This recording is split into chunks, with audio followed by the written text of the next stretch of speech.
나만의 분노 조절 장치를 만들 것. 고민을 상담하는 한 예능 방송에 화를 참을 수 없다는 사연자가 나왔다. 예전엔 화가 나도 꾹꾹 눌러 담았지만 오해를 받아 피가 거꾸로 솟는 경험을 한 이후 할 말은 하고 살아야겠다는 결심을 하게 됐다는 거였다. 그런데 한번 표현하다 보니 화를 주체하기가 힘들었고 팀장님 호출하는 것도 불쌍하며 이곳저곳에 화를 표현하자 한때 강아지라 불렸던 그녀는 이제 도사견으로 불린다고 했다. 화를 무조건 틀어막기만 해선 안 되지만 계속해서 터져나온다면 그건 역시 문제다. 언제나 잠겨있는 수도꼭지도 아무 때나 콸콸 쏟아지는 수도꼭지도 망가진 건 똑같다. 중요한 건 분노의 방식과 정도의 문제인데 해안의 다른 나라 어선 한 척이 넘어왔다고 미사일을 쏠 수는 없다.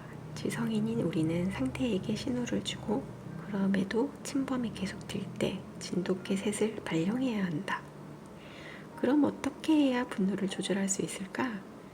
결국 감정의 문제하에 저자 마르코 폰 미니하우제는 외부의 계기와 이런 일에는 당연히 화를 내야지 라는 확신이 맞물릴 때 사람들이 화를 낸다고 말한다. 이때 화를 내지 않고 다른 반응을 할 수 있다는 사실을 깨닫지 못한다. 하지만 분노 조절 장애라며 묻지마 칼부림을 하는 사람도 마동석 같은 체격의 형님들 앞에선 분노 조절 잘해가 될 수 있듯이 분노에는 선택의 영역이 있다. 이 선택의 영역을 스스로 결정하는 게 분노 조절의 핵심이다. 이를 위해선 화낼 일과 화내지 않을 일을 구분하는 기준이 필요하다. 우선 타인이 함부로 헤집을 수 없는 경계가 있어야 한다.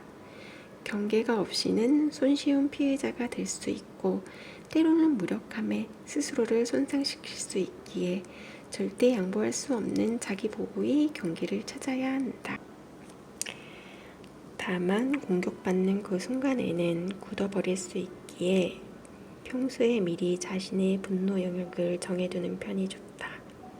이웃에 대한 믿음을 실천한다며 대문을 열어놓고 지낼 수 없듯이 각자 자신의 경계를 지키는 게 필요한 것이다. 하지만 경계만 두텁게 쌓다 보면 결과는 고립이다. 늘 경계하며 나를 세우고 피해를 보지 않을까 정정긍긍하면 예민함과 피로함이 오인사격도 쉽게 생긴다. 규칙이 엄격하면 가장 먼저 지치는 건 심판이다. 그래서 필요한 게 바로 허용치다. 그럴 수도 있지라는 허용치가 없으면 불필요한 분노로 우리 자신을 소진하게 된다.